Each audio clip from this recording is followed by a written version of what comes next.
के बिना चैन नहीं पड़ता, उसकी बात सुने बिना चैन नहीं पड़ता। वही गली अच्छी लगती है जिसमें हमारा प्यारा होता है।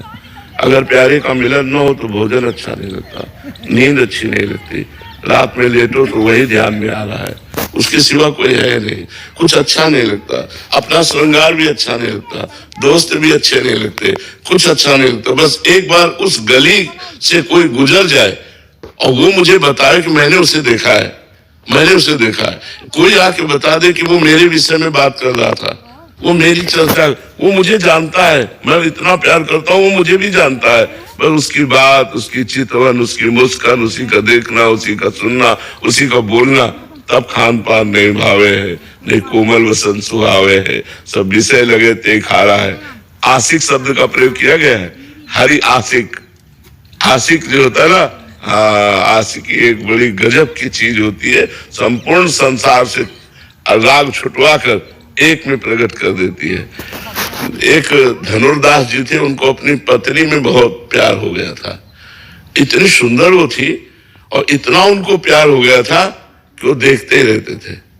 तो जैसे बाजार से सामान लाना है तो वो ऐसे नहीं जाते थे, पत्नी को साथ लेके जाते थे, पत्नी सीधे चल रही और आप उल्टे चल रहे, छाता लगा के कि धूप न लग जाए, और ऐसे मतलब अपार प्यार पत्नी से। लोग हंसी उड़ाते, लेकिन उनको इसकी किसी की परवाह नहीं थी।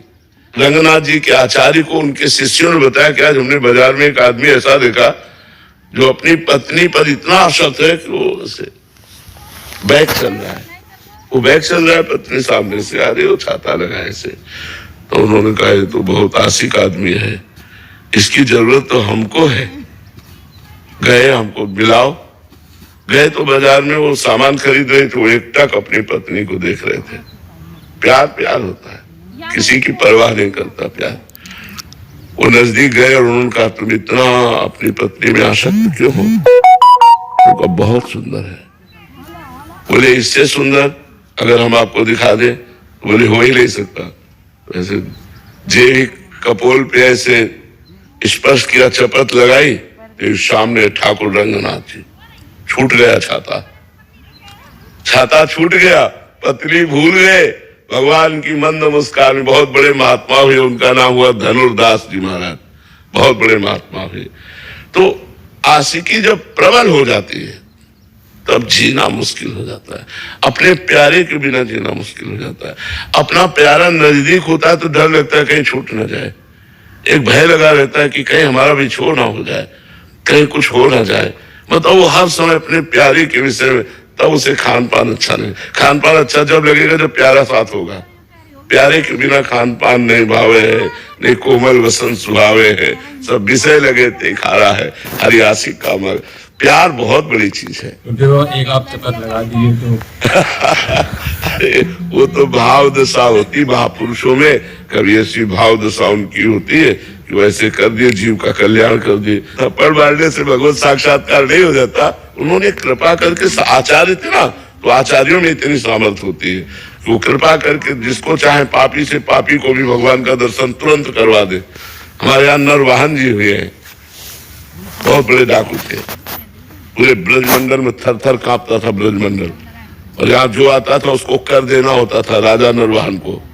तो हरिवंश महाप्रभु राधा वल्लभ जी को लेकर जब वृंदावन आए तो मदन टेर पे विराजमान हुए, और ये सूचना उनके सेवकों ने, नरवाहन के सेवकों ने दी, और उन्होंने बताया कि ऐसे महापुरुष है कि हमारी हिम्मत ही नहीं कि मैं कर मांग लूं उनसे।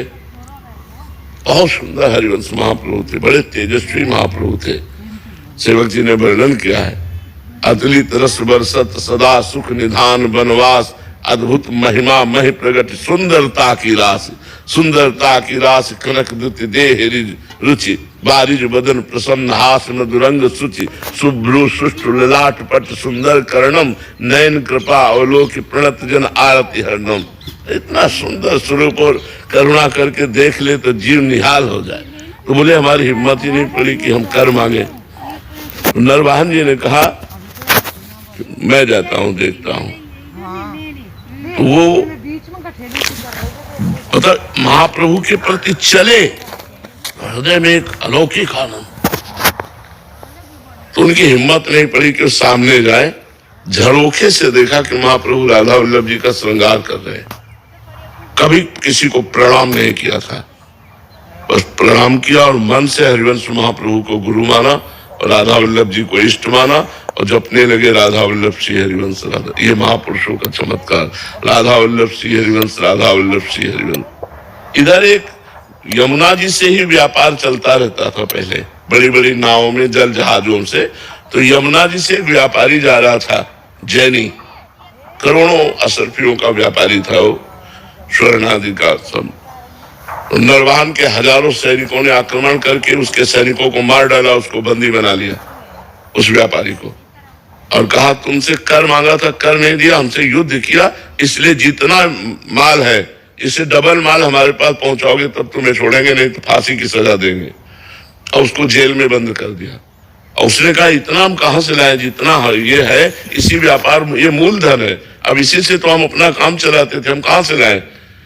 तो निश्चित की गई कल फांसी की सजा होगी इसकी।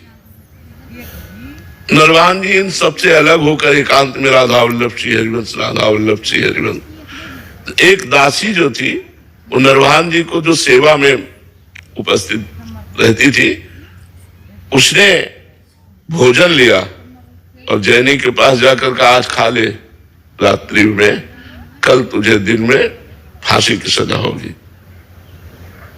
तो उसने कहा कोई बचने का उपाय, बोले बराबर का धन दे दीजिए। तो बोले वो तो है नहीं। तो बोले एक उपाय काम कर सकता है, तुम जोर से, अभी हम जब भोजन दे के चली जाए तो जोर से चिल्लाना राधा वल्लभ श्री हरिवंश, राधा वल्लभ श्री हरिवंश, राधा वल्लभ श्री हरिवंश, राधा वल्लभ श्री हरिवंश।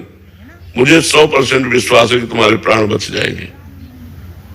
अब प्राण फांसी की सजाओ किसी को कहे, अरे वो जी जान से शुरू हुआ रात्रि में राधा वल्लभ, तो सुनी रात्रि, तो ये आवाज नरवाहन के महल तक पहुंची। नरवाहन जी ने कहा अरे ये तो अपराध बन गया, हमारी जेल में हमारा कोई गुरु भाई आ गया। वो तुरंत आए और आकर के चरणों में प्रणाम किया और कहा क्षमा करो, मुझे पता नहीं था आप हमारे गुरु जी से दीक्षित है। और वो केवल दासी ने बताया था। उन्होंने कहा कि अपने सैनिकों को बुलाया और कहा इनको अभिमुक्त करो, और उनको खूब आदर सत्कार किया, खूब सम्मान किया। उस जैनी ने विचार किया कि जिनके नाम के बल से मुझे प्राण बख्शे गए और सारी संपत्ति मिल गई, जहां फांसी मिलनी थी वहां मुझे सम्मान मिला, मैं एक बार चल के दर्शन तो करूं। तो लोगों से पूछा कि राधा वल्लभ श्री हरिवंश के, तो बताया राधा वल्लभ इष्ट श्री हरिवंश आचार्य मदन टेर में विराजमान। वो जाके चरणों में गिरा, सारी संपत्ति समर्पित की। महाप्रभु ने कहा संपत्ति हमें नहीं चाहिए, तुम कैसे शरण में आए। तो उसने पूरी घटना बताई। तब महाप्रभु ने नरवाहन को बुलाया कि राधा वल्लभ श्री हरिवंश नाम में इतनी श्रद्धा और इतनी प्रीति। तो फिर महाप्रभु ने 2 पद चतुरासी जी के नरवाहन को दिए, मंजुल कल कुंज देश राधा हरि विशदेश। एक ये है और एक है चले ही राधिके सुजान तेरे हित सुख निदान। इस पद में महाप्रभु साक्षात प्रियालाल का दर्शन नरवाहन को कराते हैं। नरवाहन प्रभु निहार लोचन भरी घोषणा, नरवाहन प्रभु सुकीली बहु। वो पहले पद में है। ये दूसरे पद में जो 12वां पद है, नरवाहन प्रभु निहार लोचन भरी घोषणार, नक्सिक सौंदर्य काम दुख निकंदनी, बिलसो भुज ग्रीव मेली, भामिनी सुख सिंधु झेली, नौ निकुंज श्याम केली, जगत बंदनी। महाप्रभु ने आचार्य है, वो आचार्य